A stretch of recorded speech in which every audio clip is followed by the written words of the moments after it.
No te desconectes. En breve, Divina Justicia.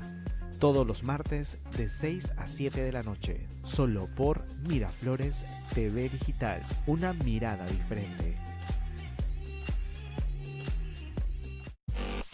Nos sigues en todas las redes sociales. Nuestro trabajo es hacerlo mejor para ti. Miraflores TV Digital.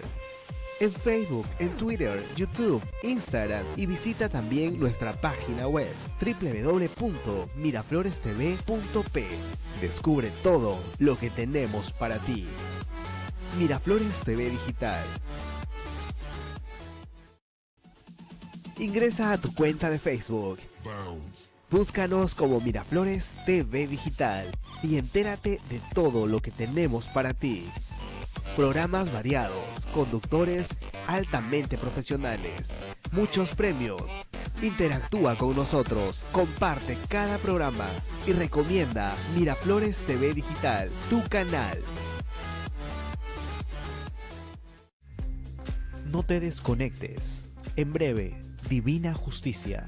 Todos los martes de 6 a 7 de la noche. Solo por Miraflores TV Digital. Una mirada diferente.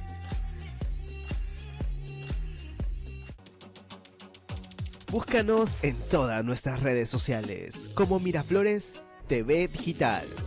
Facebook, Instagram, YouTube, Twitter. Y visita nuestra página web www.miraflorestv.p y entérate de todo lo que tenemos para ti.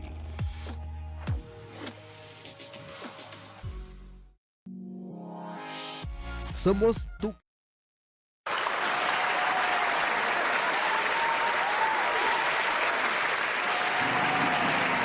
Hola, ¿qué tal? Estamos en Divina Justicia. No sé por qué, pero me parece que hay mucho ruido. Creo que hay que cerrar la ventana porque escucho motos, escucho de todo. ¿Ustedes cómo nos escuchan? ¿Bien? Si nos escuchan bien, digan así y ya está. Porque la verdad que yo escucho de todo. Motos, absolutamente de todo. ¿Sigo? Ya, ok. Bueno, ya saben que estamos en Divina Justicia en Miraflores TV Digital, el programa más conocido y mejor de Miraflores TV Digital, como siempre. Bueno, síguenos en nuestras redes sociales, sé parte de nosotros. En Facebook, Miraflores TV Digital, Twitter, @Miraflores TV 82. Dale que nadie me dice por qué 82. Instagram, Miraflores TV Digital y WhatsApp 967-231-109. Por ahí también nos pueden comunicar y llamar al aire cualquier consulta sobre el tema que vamos a tratar hoy día o sobre cualquier aspecto legal que tengan. De hoy en adelante, todos los martes, vamos a tocar un poquito de lo que es el referéndum. Para que ustedes el día 8 puedan votar a conciencia y no se dejen llevar por las propagandas y los memes y qué sé yo. La idea es que efectivamente se enteren en verdad qué cosa es el referéndum y de acuerdo a eso voten a conciencia, ¿no? El 9 es, o el 8, el 9, ¿no? El 9. El 9 de diciembre es el referéndum en el cual tenemos que llenar todos los peruanos a nivel nacional e internacional el referéndum y también a nivel nacional nada más la segunda vuelta de las elecciones regionales, los que no llegaron a ganar en la primera vuelta. Así que hay que estar muy enterados y así que los próximos martes vamos a hablar todo con respecto al referéndum. Hoy día tenemos a nuestro caserito que nada más es caserito cuando viene de Suiza, pero bueno, siempre que viene de Suiza está acá en Miraflores TV Digital, así que un aplauso fuerte para él, Michel Celivega. Bueno, él es doctor en España, en Suiza y en Francia, y en Perú también, obviamente. Y ahora vamos a ver el enfoque más o menos coyuntural de lo que estamos pasando hoy en día, bueno, en poquitísimo tiempo, en 45 minutos, así que no lo vamos a ver del todo, pero algo veremos, ¿no? Y con respecto también al tema internacional, cómo esto nos puede afectar económicamente, cómo se nos está viendo como país. Estamos viendo que Alan García está pidiendo asilo político en la embajada de Uruguay, ya está en la casa del embajador, el embajador acaba de salir de de Torre Tagle, de la Cancillería, de hablar con el viceministro. Y ha dicho que bueno, que le va a remitir toda la documentación que ha podido adquirir del viceministro a Hugo de Sela, del embajador Hugo de Sela, a su presidente Tabarez Vázquez. Entonces la idea es que Uruguay es un país que tiene una larga historia de aceptar asilos. Pero en este momento no se puede aceptar el asilo de Alan García, porque obviamente estamos hablando de un delito común, de una persona que ya está inculpada. Es un tratado internacional que viene de 1952, si no me equivoco, ¿no, doctor? Sí, 54. De 54. Sí. Ya, bueno, por 2 años me equivoqué. Ya. No es nada, pues, no es nada. y efectivamente no estamos hablando que hay una persecución política acá en el Perú. Menos aún si Keiko, que de otro partido político, está en la cárcel. Humala está en investigación, estuvo en la cárcel con Nadine, ¿no? Está extraditado Toledo en Estados Unidos, está en la cárcel y extraditado. Y Nostroza, que es de otro poder del Estado, ni siquiera el Poder Ejecutivo, sino el Poder Judicial, que es vocal supremo. Entonces, por favor, ¿qué persecución política estamos hablando? Para tal caso estamos hablando de una persecución política de todos los poderes del Estado, imposible, ¿no? Entonces, acá estamos hablando de un país totalmente demócrata que ya se puso los pantalones y que ha dicho a la corrupción no. Acá ya no hay anticorrupción y Uruguay ha firmado un tratado anticorrupción. Por lo tanto, todos los países se deben ayudar en no permitir la corrupción. Por lo tanto, no le pueden dar el asilo, señores, no le pueden dar el asilo. Y así sea recontra amigo del presidente Alan García, del presidente Tabarez, no le puede dar el asilo porque si no, bueno, chau, porque no sé qué va a pasar en este país. Así que ojalá, vamos a ver qué va a pasar en estos días. Yo creo que el viernes ya se debe de resolver todo esto, ¿no? Yo creo que no hay plazo, como dicen las autoridades. Sí, no hay plazo, pero igual tampoco la pueden hacer tan larga, ¿no? Porque nosotros nos vamos a ir encima. Mira todas las cosas que estamos viendo en una zona que no está acostumbrada a tener nada, ¿no? Piquetes, yo iba a decir, piquetes se dice en Argentina, bueno, acá se dice motines, qué sé yo. Pero bueno, no se puede dar esas cosas. Bueno, ahora vamos a hablar acá con mi invitado sobre el tema pues, de la coyuntura y cómo nos afecta en el aspecto económico todo esto que está sucediendo en el Perú. A ver, cuéntanos, doctor. Buenas noches y gracias, Rocío, por la invitación. Efectivamente, hay... buenas tardes. O buenas tardes.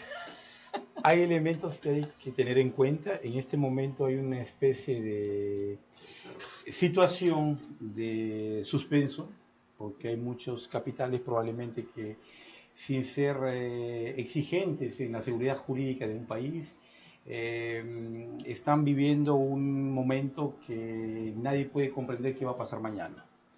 Evidentemente que... Pero perdón, doctor, sí. Ese momento lo estamos viviendo ya hace más de un año. Efectivamente, hace más de un año y probablemente continúe. Claro. Lo que pasa es que los poderes del Estado que se suponen permiten controlar los agentes económicos, de una manera han perdido el control. Los agentes económicos van solos. En el Perú por lo menos no hay una crisis como ha habido en la época que había el controlismo, en el momento que había devaluaciones, porque la devaluación... En el primer gobierno de Alan García. Exactamente. Ajá. ¿Por qué? Porque la economía ha evolucionado mucho. Hoy día no hablamos solamente del tipo de cambio, hablamos evidentemente de muchos otros elementos, como por ejemplo el intercambio internacional. Hoy, en este momento, la economía mundial, de una manera u otra, acepta los productos peruanos y los servicios que vienen al Perú también continúan sin tener un tipo de trabas que podría darse cuando hay controles del Estado. Pero eso es la parte, si usted quiere, de expectativa. Evidentemente que es una situación incierta para todo el mundo, incierta para los profesores universitarios, incierta para los inversionistas, incierta para la misma población que no sabe qué es lo que va a pasar. Incierta para los políticos, incierta para los abogados. Exactamente, porque no sabemos si mañana o más tarde saliendo de el programa, por el hecho de decir algunas cosas que puedan afectar el sentimiento, la sensibilidad de algunas personas, puedan uno verse comprometido de una manera u otra a pagar las consecuencias de esa interpretación. No, este es un país democrático. Yo creo que la democracia no pasa por ahí. Tiene un límite y como lo que estamos viendo ahora, por ejemplo, es algo patético porque la historia de todos los expresidentes que en este momento tienen algún tipo de procedimiento o están en investigación es efectivamente diferente de un presidente al otro o de un candidato presidencial al otro. Vemos, por ejemplo, el caso de Toledo, vemos el caso de Alberto Fujimori, vemos el caso de Ollantumala y hoy día vemos el caso de Alan García. Sí, en términos Pero hay algo en común. Efectivamente. Y algo en común es que todo... La corrupción. Claro, que todo presidente que pasa los 5 años en el gobierno, evidentemente arrastra esa lacra que es evidente, existe en todos los países, pero en el Perú es bastante particular en la medida que hablamos de fortunas colosales en las cuales han permitido al sector del aparato del Estado de enriquecerse fácilmente. Y una situación que es algo particular, ¿o sí? Veamos la parte de lo que ha sido la composición o la descomposición del poder legislativo. A mí me llama mucho la atención porque normalmente el poder legislativo era el poder probablemente el que se suponía representaba el promedio del conocimiento, de los sentimientos, de los valores de la mayoría en un país. Vemos un parlamento que totalmente desacuerdo, totalmente acá en el Perú no es así. Siguiendo las directivas de algún líder, vean por ejemplo la comisión Lavajato que de una manera u otra no entra a analizar la implicancia de Keiko Fujimori y de Alan García en los manejos de la economía o del Estado durante los años que han pasado, y sin embargo el fiscal demuestra que hay algún tipo de relación en términos de corrupción, y esa corrupción que puede ser pasajera. Yo creo que hay que tener en cuenta que estamos viviendo un momento que va a permitir salir de esta parte que es muy problemática para todos los partidos políticos, para todas las instituciones. Y ahora le hago una pregunta. ¿Usted cree de que si el fiscal Domingo Sánchez, Pérez Sánchez, ¿no?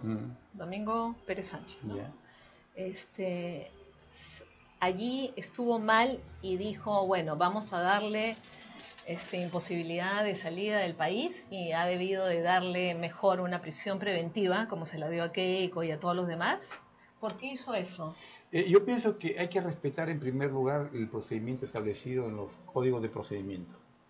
Es cierto que a veces hay precipitaciones en tomar una medida por parte de la autoridad y justamente esas precipitaciones originan que el proceso que debería darse en todo equilibrio de armas, como se dice, de respetar el principio de derecho de procedimiento, automáticamente el procedimiento se traiga abajo.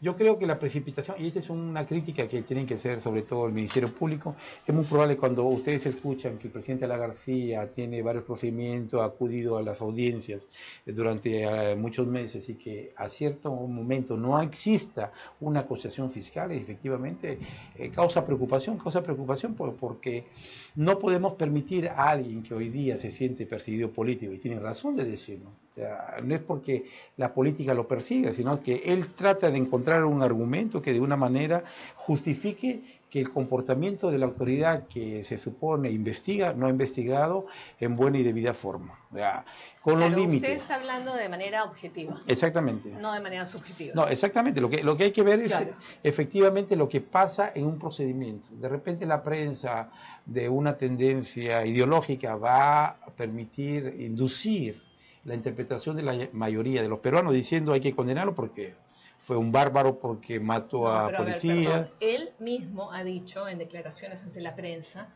de que él no tiene ningún problema y que se allana al impedimento de salida del país. Él se ha allanado en la misma audiencia, en el mismo proceso. Entonces, ¿qué cosa significa? Que después se allanó, pero en la noche lo pensó bien y ¡pum! Se metió Sí, a Uruguay. Obviamente eso estaba conversado, planeado y totalmente pues pensado. Yo pienso nadie, que... O sea, no nos van a hacer los cholitos, como decimos, ¿no? O sea, Ahora, no nos pueden hacer de que, bueno, no, se le ocurrió en ese momento, como dice el abogado, ¿no? De que, bueno, lo que pasa es que suspendieron una audiencia, después suspendieron otra, entonces como ya le habían dicho cómo iba a ir el correr de los hechos y se daba tal cual, ¿no? Entonces dijo, no, me asilo porque es una persecución política. O sea, eso no se lo cree nadie. Sí, pero hay criterios probablemente que hay que tener en cuenta. Menciono de repente 2 o 3. A ver. El primero es la actuación de las autoridades de investigación. En primer lugar, si una autoridad... O sea, que usted piensa que la Fiscalía ha actuado mal. No, yo pienso que la Fiscalía probablemente ha intervenido delante de la prensa a dar opiniones que no debía haberlas dado. En primer lugar, decir, ¿Y el juez Carguancho? Vamos a empezar hoy día a investigar verdaderamente al señor Alan García. Bueno, lo dijo. Lo dicho. Entonces, eso genera una inestabilidad mismo si no tiene un fundamento teórico, una base real existente. No, que recién estaba empezando. Sí, lo que quiero decir es que ese tipo de comentarios ya involucra una cierta debilidad del órgano que debe conducir el procedimiento de investigación. Ese es el primer punto. Segundo punto, yo he escuchado, por ejemplo, al juez Carguancho salir a la televisión, explicarse técnicamente, lo ha hecho de una manera bastante profesional desde el punto de vista técnico. Cuando habían preguntas que más o menos lo llevaban a dar su opinión personal, evidentemente que él ha podido sortear ese momento para no responderla. Y es lógico. Claro. Ahora, ese es el criterio probablemente que la prensa estará presente en todo tipo de procedimiento, porque para eso está. Ahora, hay que saber cómo la prensa interpreta ese tipo de comportamiento.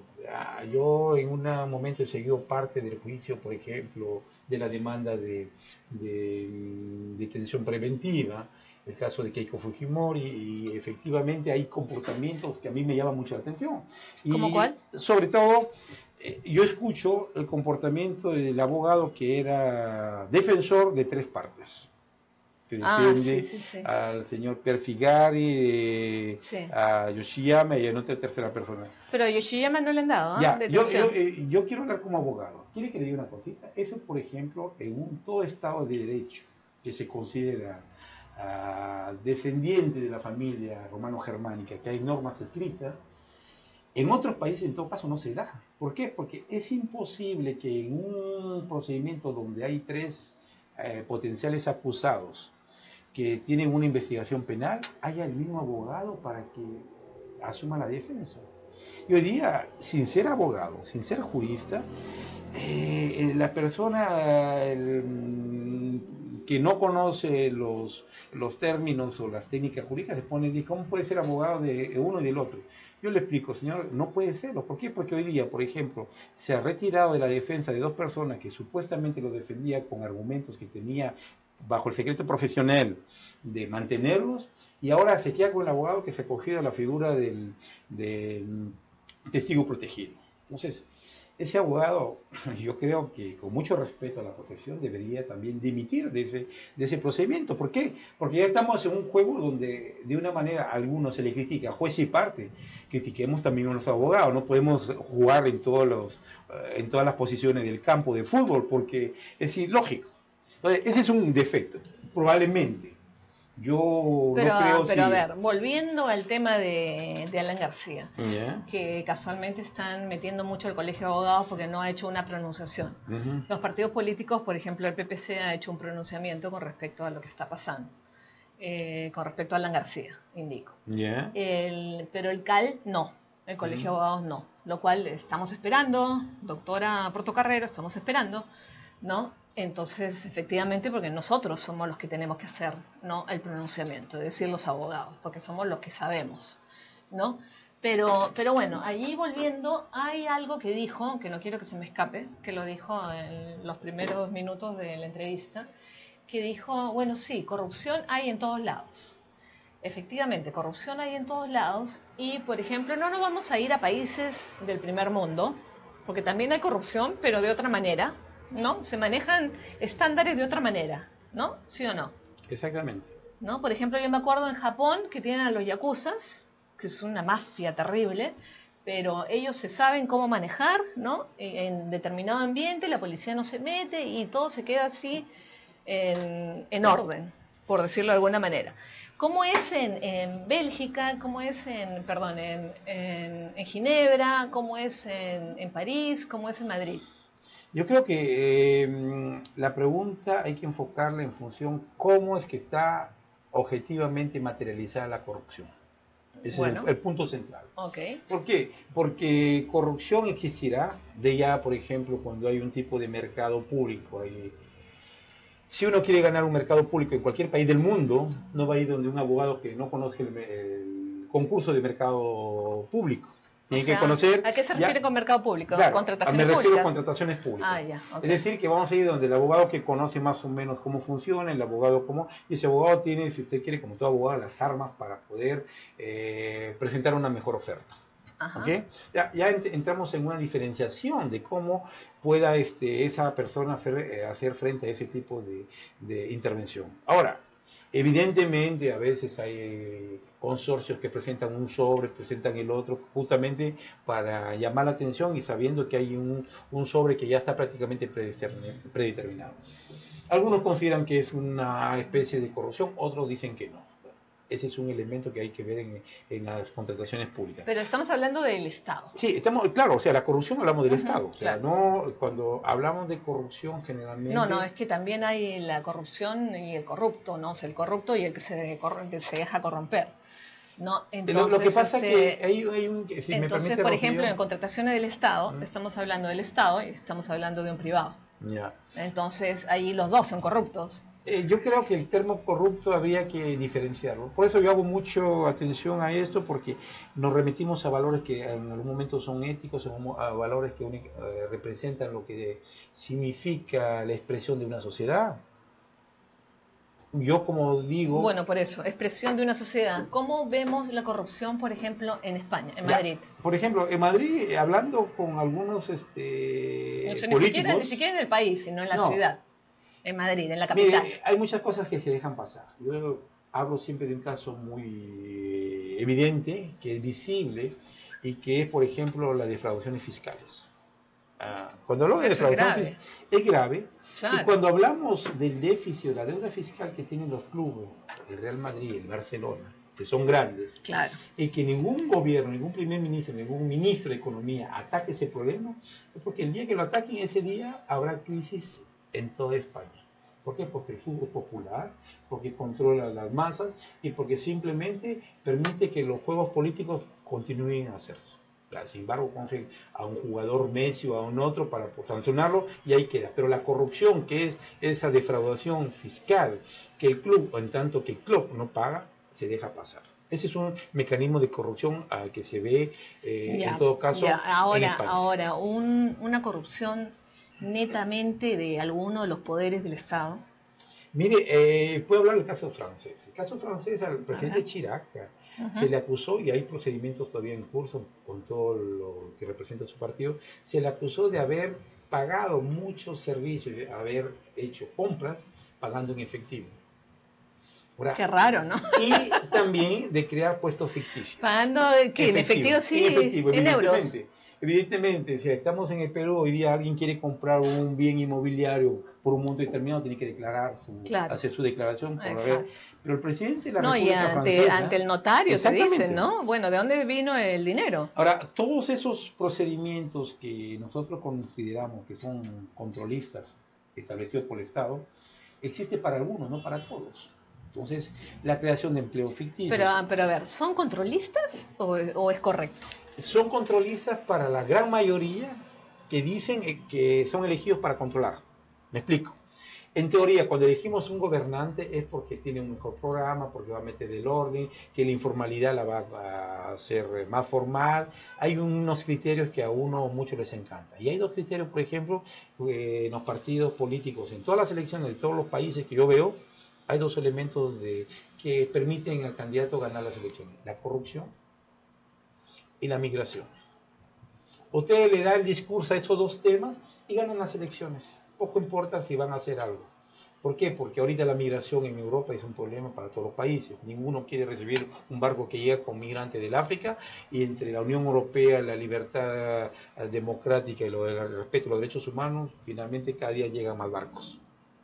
Es el primer punto. Segundo punto, la corrupción. Está, por ejemplo, los presidentes, tanto de derecha como izquierda, que se acusan entre ellos de empleos ficticios en el Parlamento Europeo. Entonces, todo el mundo está metido en la misma salsa, todo el mundo es como, me preguntaba un amigo, ¿cuál es la diferencia entre un partido y el otro en Estados Unidos? Le digo, entre el demócrata y el republicano. Demócrata y el republicano. Yo le digo, mira, es como la Coca-Cola y la Pepsi-Cola. Los dos son negros, los dos son bebidas y son populares. Entonces, no hay ninguna diferencia. Qué es buena. Exactamente el mismo ejemplo que hay que tener en cuenta para Europa, porque Europa hablamos Bueno, pero eso es mentira, ¿no? Porque tienen diferente ideología. Evidentemente, o sea, ese es lo que se dice la caparazón, es como la tortuga que usted tiene en casas que son gemelas, a uno las pinta de rojo y al otro lo pone de blanco. Entonces dice, esta es la blanca porque vemos, por ejemplo, el caso de la historia del fútbol peruano. Podemos hablar muchas cosas sobre la cuestión sociológica.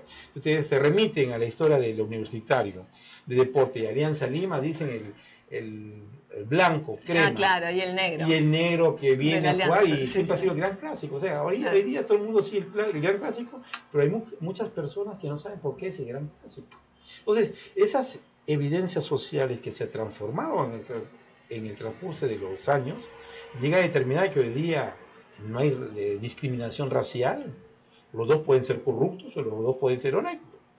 Como hoy día, por ejemplo, es muy común ver mujeres en puestos políticos, dirigentes de empresas. Perdón. Pero también llegamos a la misma dificultad. Muy común ¿en dónde? Acá en Perú, ¿no? No, yo creo que va a llegar. Va a llegar. Ya tenemos una candidata que por lo menos ha intentado llegar a su manera. ¿Cuál? Una que probablemente confundió ser candidata pensando estando presidente porque dominaba todo el Parlamento sin tener oficialmente una figura presidencial. Pero lamentablemente es una regla de juego. Simplemente para mencionar que estamos en una sociedad que está transformada por los cambios, en primer lugar, internos a cada país. Y transformada por las interrelaciones con los otros países. Yo le digo sinceramente, hoy día en el Perú tenemos... Obviamente, estamos en un país globalizado, o sea, en un mundo globalizado, claro, ¿no? Entonces todo nos afecta a todos. Exactamente. Pero ahora también vuelvo a insistir con la misma pregunta, ¿no? En cuanto a la corrupción. La corrupción hay en todos lados. A mí, por ejemplo, sin irnos muy lejos, Argentina. ¿Ya? A mí me dicen que en Argentina nosotros somos bebés de pecho, a comparación de la corrupción que hay en Argentina. Entonces, y yo me pongo a pensar, y yo sí, pues he vivido en Argentina, y sí me consta que somos bebé de pecho, a comparación de los miles de millones de dólares que se roban los políticos de allá, inmunes, pero total, ¿no? Con una impunidad bárbara y nadie les toca un pelo, ¿no? Entonces, acá sí se está dando un cambio en el cual, bueno, tenemos a la mayoría de presidentes investigados, por lo menos, si no están en la cárcel, ¿no? O si no están con procesos de extradición. Entonces, uno dice, bueno, a mí me parece bien, a mí me parece correcto, el que hace algo malo, bueno, tiene que ir a la cárcel. Me parece correcto. Ahora, entre todas estas personas, volvemos al caso de Alan García, entre todas estas personas, Alan García, ¿cuál es el fundamento o argumento que puede inventar para decir que esto es una persecución política? Bueno, Rocío, yo quisiera responderte con tres premisas. ¿Por qué hoy día se ataca a Alan García? Yo no soy aprista, no lo defiendo. Simplemente porque... No, nadie lo está atacando, simplemente le tocaba a la audiencia y bueno, y en la audiencia le dijeron yo lo que quiero decir que era impedimento de salida del país, que a mí me pareció muy suave. ¿Por qué antes no se le atacaba sabiendo que había las mismas pruebas o probablemente más? El primer elemento que hay que tener en cuenta es que la generación que protegía a Alan García no existe ahora. Ajá. Todos los viejos tiburones... pero acuérdate que Alan García ya fue asilado, ya le condonaron la pena, ya tuvo una amnistía y ya volvió a regresar. Por eso, lo que quería terminar... hizo su segundo gobierno. Lo que quería... Ahora lo están castigando por el segundo gobierno. Claro, lo que yo quería indicar es que hoy día Alan García hace frente a autoridades que han sido probablemente, que han vivido durante los tiempos que él ha tenido una intervención política muy marcada y que hoy día De otro lado, las personas que formaban la cúpula prista ya no existe porque se han muerto. La red de corrupción que controlaba ya no lo controla. Los Entonces, búfalos. ese es el primer punto. Segundo punto es que las cosas han cambiado a nivel interno. O sea, los partidos políticos hoy día ya no son los partidos de antes. Hoy día ya se lo vemos en el Parlamento. Hoy día el que quiere ser de PPK, mañana puede ser de izquierda, del APRA, y todo el mundo, y finalmente son independientes. Y finalmente los independientes dicen, vamos a crear un partido que según nuestra conveniencia. Ese es el segundo elemento. Se ha resquebrajado la base del poder legislativo.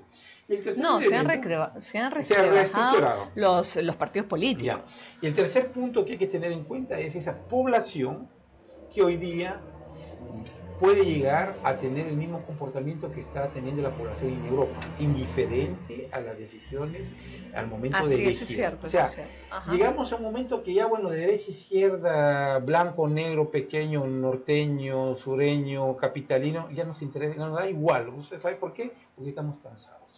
Entonces, claro, tenemos el partido... Hay un hastío con respecto a la política. Destruido, tenemos las instituciones corrompidas y tenemos el actor que quiere hacer un cambio, pero lamentablemente tiene que recurrir a personas que han pasado antes por la política. Y entonces llegamos a un problema de cuál es la salida. Yo le digo sinceramente, la salida hay que construirla ya poco a poco. Pensemos en los niños, pensemos en los adolescentes que no tienen trabajo, pensemos en esa generación que puede todavía reacondicionarse a los cambios tecnológicos, porque yo les digo una cosa también, la gente que probablemente somos de nuestra promoción, al momento que vino la revolución, yo digo revolución cuando utilizábamos el gran disquete, que no había disco duro en los años 90, era una revolución que había que seguir curso, ahora ya ni existe el disco duro, todo lo vemos en la nube. O sea, esa generación... No, utilizamos un disco blandito, ¿te acuerdas? Claro. Que se Hoy día hay que recuperar esa generación que está todo el día en internet para llevarlo al camino que debe construir una sociedad que pueda tener valores, en primer lugar, éticos, humanos, y que permite de una manera u otra compartir lo que ellos puedan aprender. Bueno, pero la tecnología no nos va a dar los valores. No. Así que definitivamente tenemos que partir por otro lado.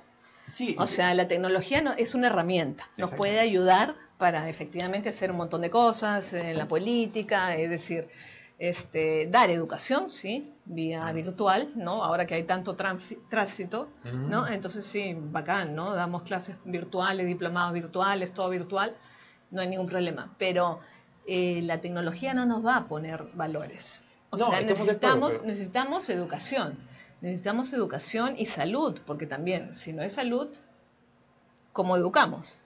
Ese es un gran problema que se ponen ahora los políticos a discutir, no solamente el caso del Perú, de muchos países. ¿Por qué? Porque ahora probablemente hay alguien que puede dominar los instrumentos de tecnología avanzada, pero probablemente en términos de comunicación, de convivencia social, vive aislado de ese mundo. Entonces, ahí hay, por ejemplo, no sé si ustedes han visto esta historia de que vivía en un submarino en el lado de un país nórdico y que ha pasado, es un científico que ha pasado toda su vida ahí, que de repente vino una periodista a hacer una entrevista y le hizo de todo, la mató y finalmente ahora está en prisión. ¿Por qué? Porque es alguien que estaba aislado del mundo.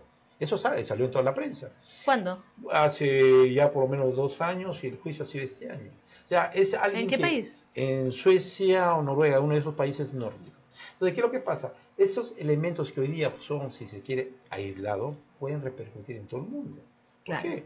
Porque vemos el individuo que cae por facilidad o por complacencia en redes internacionales que le invocan a hacer un comportamiento, ganarse fácilmente la vida, y al final termina prácticamente siendo manipulados y adaptando un comportamiento que no es el que realmente va a permitir cambiar una sociedad como la que estamos pensando. Bueno, y ahí estamos hablando de la salud mental. Exactamente. Claro, pero bueno, ahí ya nos hemos ido por las ramas, ¿no? De una manera u otra, pero... Por favor, silencio, sí, doctor. De una manera u otra, pero lo que sí le quiero decir de que es un elemento que permite analizar la problemática en su integridad. Que sí, definitivamente la salud, la educación y la salud, incluyo todo, salud mental, salud, todo, ¿no? Es básico, ¿no? Son los pilares de una sociedad y siempre lo he dicho. Para volver a Alan García, si hay un elemento que se quedó en el aire, evidentemente que hoy día cualquier tipo de reacción, no importa de qué político, habrá un comportamiento diferente, porque la mejor defensa de cualquier procesado es atacar el sistema. Y atacar el sistema... Estamos de acuerdo, pero a ver, nosotros en Derecho, ¿qué cosa nos enseña en la universidad? Argumentar a favor y en contra. O sea, sí, o sea, yo sé lo que usted me está diciendo. O sea, si usted quiere argumentar en contra, bueno, yo también podría argumentar a favor de Alan García, ¿no? Pero yo digo, basándome en la realidad, viviendo en este país, y no es que sea Alan García, vamos a suponer que sea cualquiera, Keiko o que sea, ya, que se meta en este momento, que el Poder Judicial, o sea, hay separación de poderes, estamos en una democracia, ¿dónde está la persecución política? No hay. No, sobre el término de persecución política, efectivamente no la hay. Pero para un asilo tiene que haber persecución política, es una de las premisas. Lo que pasa es que ahí no se critica la persecución como la entendemos. Lo que se critica ahí, la manera como opera el órgano controlador que establece la justicia en el país. Eso es lo que se critica. Se critica de allá... Pero se está criticando que ese órgano controlador, es decir, el Poder Judicial y el Ministerio Público, ¿no? En este caso, están haciendo una persecución política, lo cual tampoco es cierto. Porque, vuelvo a repetir, si no, no habría todos los que están en la cárcel, pues son de diferentes partidos políticos, de diferentes poderes del Estado, de diferentes todos, solo que todos están cayendo. Porque obviamente cuando vino Odebrecht y se supo todo y vinieron los colaboradores eficaces, entonces obviamente se abrió el panorama. Entonces los fiscales obtuvieron más información, entonces acusaron. Antes no podían acusar porque no tenían las pruebas, ahora las tienen, entonces acusan. Entonces eso no significa que haya una persecución política, significa que ya tienen las bases de las pruebas, entonces tienen que acusar, ¿no? Claro, lo que pasa es que también... Entonces no hay manera que un país como Uruguay, ¿no? Diga, ay, no, sí, esto es una persecución política. O sea, yo que el embajador simplemente le hubiera dicho, oye, date la vuelta porque yo no te voy a recibir. Sí, pero ahí por ejemplo, los comentaristas políticos de fin de semana hablan mucho de la facultad o de la facilidad que permite interpretar esa convención del año 54. O sea, pero allí hablan de inculpados. Sí, hablan de inculpados. Claro, ya. Ahora, inculpado es una... En derecho penal es algo muy vago. Claro. ¿No? O sea, no se sabe qué cosa es inculpado. Es que está ya investigado, que está procesado, que está... ¿qué? Porque es un término que ya no se utiliza. Entonces, obviamente, inculpado puede ser que esté investigado. Y Alan García está investigado. Podría ser una interpretación. Y está investigado de un delito común, no está investigado de un delito político. No, sobre el tipo de delito estamos de acuerdo. Sobre la posición en el procedimiento penal está la duda, porque de procedimiento posiblemente termine en jurisdicciones internacionales, que va a terminar en una interpretación. No, pero eso es en caso de que le den asilo. La tendencia va hacia ese lugar.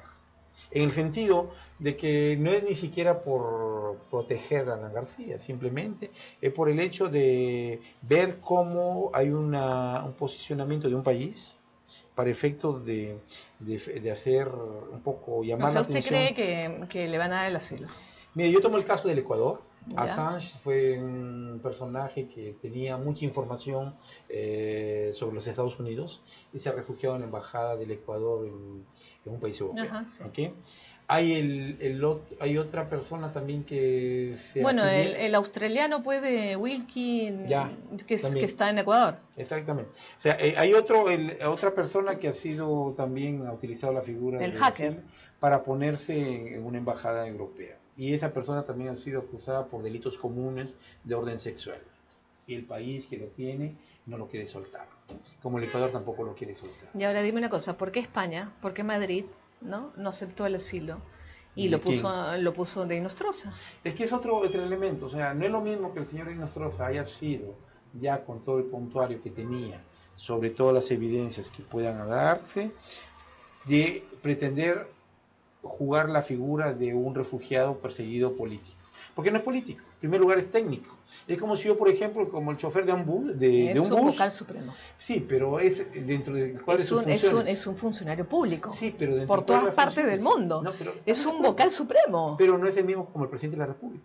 No nos olvidemos que las convenciones internacionales... Hay una separación de poderes. O sea, ¿sí? ¿Quién es el más del Poder Judicial? Sí, pero lo que tenemos que ver son las convenciones internacionales que dan protección a los hombres políticos. Y el señor Inostroza no es político. Es político, no, es un funcionario público. Sí, pero no es político. Yo político llamo, por ejemplo... O sea, que político nada más son los congresistas y los presidentes. Los que son elegidos para representar al poder. Punto. Es eso. El técnico, por elección popular. Por elección popular. Esos son los políticos. Esos tienen un programa político, se someten a la legislación política, al orden controlador del político, del OMP en el caso peruano, y esos son los políticos. Bueno, la Contraloría chequea también a todos los... Pero claro, o sea, y el OCMA también chequea a todo el Poder Judicial. La Contraloría controla y la SUNAT nos controla a todo el mundo. Pero no somos políticos. No. La Contraloría controla los ingresos de los funcionarios públicos. Exacto. Es decir, el dinero del Estado. Exactamente. Eso es lo que controla la Contraloría. ¿Ya? La SUNAT sí, nos agarra a todos. ¿Ya? Y la OCMA es el organismo de control de la magistratura. ¿Ya? ¿Estamos de acuerdo? Es decir, todos tienen control. Sí, pero para volver al tema, no son políticos. Seamos claros, ya. Político es el que representa un partido político. No es político, claro. No es político, pero de todas maneras, pues es una persona... El problema que tenemos en interpretación jurídica, y eso siempre lo digo. Igual él fue para pedir una extradición. Sí, pero para pedir un refugio. Pero no era político. Bueno, pero ha podido pedir un refugio diplomático, pero no un asilo diplomático. Es exactamente, el señor Inostroza es como si alguien hubiera matado en el Perú y se fue a España y le dijeron, señor, aquí usted está con un procedimiento de orden común y vamos a juzgarlo de esa manera. Eso lo vemos todos los días en Europa. Bueno, pero yo me acuerdo que usted vino hace tres o uno, hace una semana, y hablamos sobre la extradición de Inostroza. Sí. Y dijo que era muy probable que se la negaran, ¿no? ¿Y se la van a negar? Porque es un procedimiento ya dijeron que sí. No. Es más, él ya apeló, ¿sí? Y no le ha salido la apelación. No, pero hay que ver la diferencia. El procedimiento del señor Inostroza es un procedimiento jurídico por una instancia judicial en España. Correcto. Y tiene que ver todo con... Yo no estoy mezclando las cosas. Político. Yo no estoy mezclando las cosas. Por eso digo, o sea, pero perdón, es político cuando ahora se ha metido en la embajada uruguaya. Pero cuando ayer estaba en la audiencia y le dieron detención preventiva, no pues. Impedimento de salida, impedimento de salida del país. Es lo mismo que probablemente va a pasar con el fiscal Chávarri. El fiscal Chávarri el próximo lunes lo van a interrogar. Pero ese está recontra amarrado, no se va a ir, pero ni hablar. Es que si partimos del hecho que todo el mundo está amarrado, ¿para qué estudiamos derecho? Yo le digo, yo parto del hecho que el derecho, el mejor abogado no es el que gana los juicios todos los días. El mejor abogado es el que, en la gran dificultad que tiene frente al fiscal, frente al juez, puede ganar un juicio o puede imponer su punto de vista. Ese es el mejor abogado. No digamos... No el que gana. No el que gana, porque el que gana para hacer un contrato y ganar las comisiones oficiales y oficiosas que recibe, pero para eso no necesitamos estudiar. También, doctor, hay que ver una cosa. Usted está hablando de otra realidad. Acá, en el Perú, es el país de las maravillas. Puede pasar cualquier cosa. Es Walt Disney. O sea, uno va, tiene todo el derecho del mundo, va... impone su derecho, mete la demanda, hace todo y después todo le dan la vuelta, así es el mundo al revés. Como me decía un amigo, es el mundo al revés, así que acá eso no hay. Un amigo que me decía, le había interrogado a su hija ¿por qué no eres abogada? Y la hija le había respondido, mira, ¿para qué voy a estudiar abogacía? Si aquí cuando se quiere resolver algo dice cómo es y cuánto es. Entonces, es un resumen cuando queremos, si se quiere asimilar la profesión de abogado a una transacción que acomode a todo el mundo. Es cierto que hay transacciones en el mundo jurídico, pero esas transacciones las hacemos en función de las pretensiones de las partes. Claro, obvio. No es por el hecho de que se llega a una transacción es que uno perdió y el otro ganó. Y no solo la de las pretensiones, porque de la voluntad. A veces es una cuestión también de lógica, de oiga, es mejor tener una pensión alimentaria baja que el señor la va a pagar, que tener una pensión alimentaria alta que nunca la va a pagar. Entonces, veamos lo que quiere. A veces, por ejemplo, la administración fiscal le pone una multa y dice, señor, demuestre que usted no tiene ingresos en el extranjero. Simplemente usted manda los documentos como supuestamente lo interpreta y le digo que la Administración Fiscal Peruana, no es por de menospreciarla, pero no comprende mucho porque los documentos vienen en otro idioma. De momento que ven que la cuenta sale de un ¿Y lado. no les pide traducción? ¿No le piden traducción oficial? Porque no es un procedimiento oficial, es un procedimiento administrativo. Es cuando si usted va con un documento y le van a pedir una información sobre el documento que presente. Pero hasta los procedimientos administrativos acá piden la traducción. Es que depende. Por ejemplo, en la SUNEDU, cuando tú haces la convalidación de un título del extranjero, sí, tienes que pedir convalidado y tanta cosa. Eso ya entramos no solo el convalidado, sino la traducción exacta. No, del eso diploma. ya llegamos a lo que se llama la Convención de Validación de Títulos en el Estado. Esa es otra cosa. No, pero también en todos los procesos administrativos. Por ejemplo, en el Ministerio de Educación, cuando tú cuando has estudiado en el extranjero y quieres entrar a la universidad acá y has estudiado el colegio en el extranjero, tiene que venir en el idioma tienes que traducirlo por traductora oficial. Yo puedo decir sobre ese punto que en lo que estás hablando en este momento tiene una explicación exigida por la ley. ¿Por qué? Para ser reconocido. No te estoy hablando solo de SUNEDU, te estoy hablando también del Ministerio de Educación. Te estoy hablando de todos los ministerios en general. El Ministerio de Relaciones Exteriores, cuando le mandas algo, tiene que ser traducido al idioma castellano por traductores oficiales. Pero cuando hablamos de cifras bancarias, y ese es un gran problema que probablemente puedan encontrar los fiscales al analizar las cuentas, no necesariamente es el mismo funcionamiento que uno interpreta en el Perú. Yo le digo sinceramente, en el Perú, por ejemplo, es muy fácil. Uno tiene una cuenta bancaria, sabe cuánto ha manipulado en esa cuenta bancaria, no porque haya un testigo que venda la información, sino por el hecho del famoso impuesto a la transacción financiera, que es una pequeña cosa, pero que llega a dejarla atrás. En Europa no existe eso, por ejemplo, en Europa no, usted puede hacer transacciones las que quiera y no hay ese traza que quede en el Perú existe. De repente una transferencia de 5 soles va a quedar una transferencia de $1,000 va a quedar. Entonces ese es el control que de una manera indirecta, ¿de dónde viene? No lo sé, pero hay ese control. Entonces, justificar eso significa aportar documentos como entramos que pueden ser de cualquier idioma. Cuando hay una escritura contable, no vamos a traducir qué cosa es casi, qué cosa es... pero es porque estamos hablando de números, entonces los números son números en cualquier idioma. Lo que quiero decir es que hay elementos que a veces escapan a la interpretación de la autoridad tributaria. Qué payaso el doctor, ¿eh? Yo creo, mira, Rocío, yo te cuento... Pero, a ver, para terminar... Yo quisiera mencionar un caso. Algunos lo llaman corrupción, otros lo llaman inconsistencia del sistema, otros disfuncionamiento del sistema. Mira, el caso es... Bueno, yo en verdad lo podría diferenciar. Yo quiero hablar de acuerdo al diccionario. Yo quiero hablar de las personas que en algún momento han sacado capitales de no importa qué país de América Latina. Y que hay muchas. Y que han ido a un banco europeo y les han dado, y el agente de ese banco los ha acompañado y han sacado el dinero, póngalo aquí, señor, les han dado su cuenta.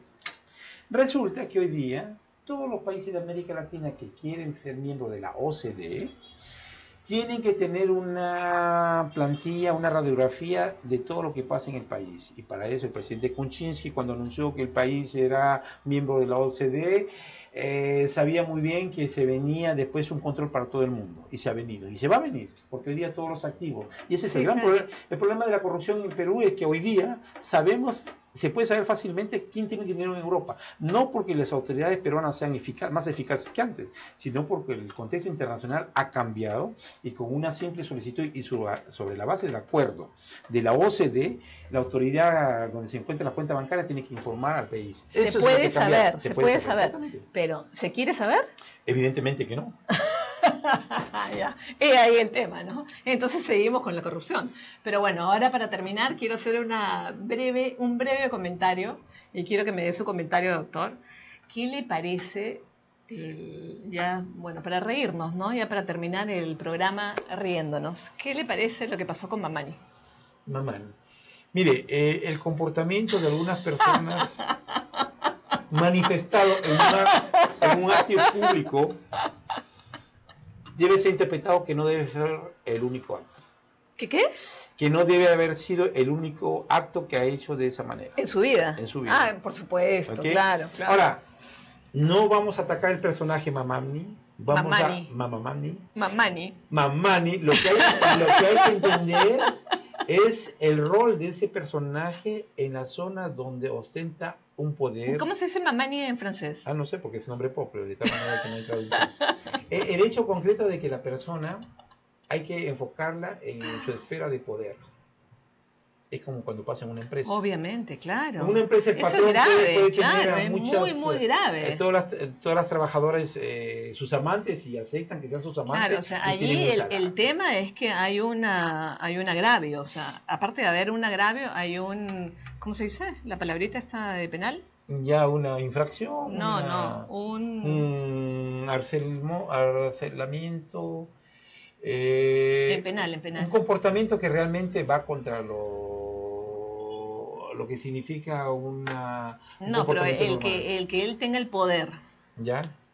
Y que a la fly hoster la haya tocado, o sea, tocamientos indebidos. Yo creo que ahí el problema... Agravante. Ya, el problema no es que lo haga Mamani o que le haga un simple... No, pues, pero con Mamani es agravante, pues, porque es congresista. Lo que hay que entender que hoy día, he escuchado programas también que han pasado aquí sobre el feminicidio, las agresiones. Sí, ¿acaso? O sea, es algo que es propio a una sociedad donde hay violencia. Y la violencia no solamente se manifiesta con el golpe, es la violencia, la manipulación, en el centro de trabajo de ponerle mala cara a alguien que no la queremos, el hecho de sentirse aislado, el hecho de formar grupos, de contratar a rubias. Exactamente, o sea, hay criterios que lamentablemente en toda sociedad se dan, pero para eso estamos en los valores éticos que hay que mantener, y todo depende de la persona que está en la cabeza de la institución.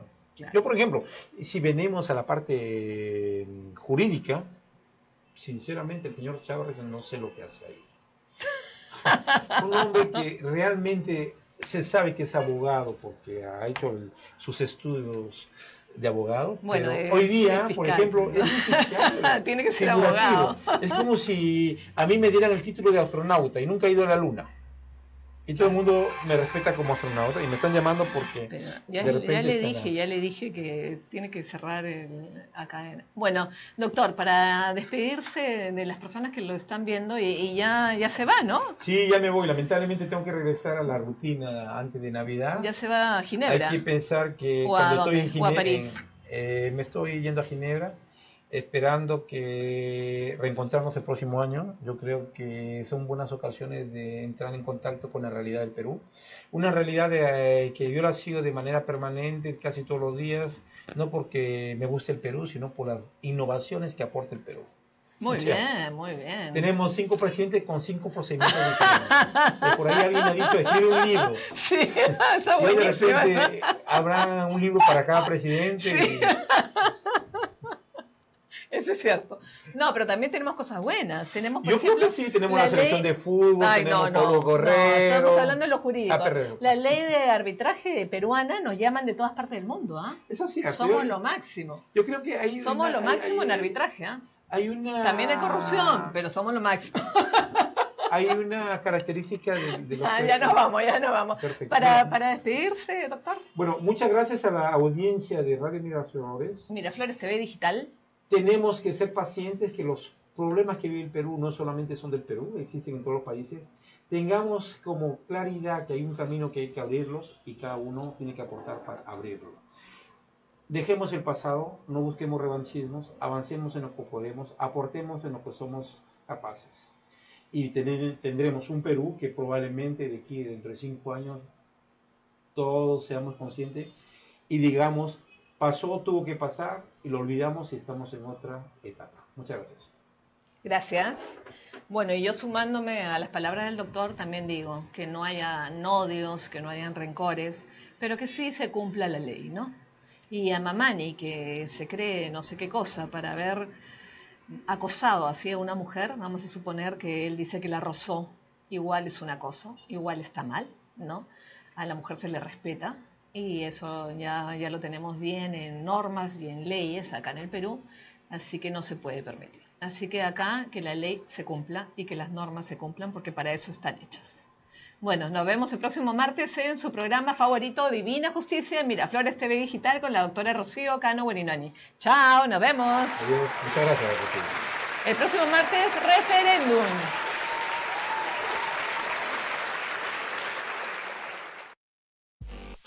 Nos sigues en todas las redes sociales. Nuestro trabajo es hacerlo mejor para ti. Miraflores TV Digital. En Facebook, en Twitter, YouTube, Instagram y visita también nuestra página web www.miraflorestv.p. Descubre todo lo que tenemos para ti.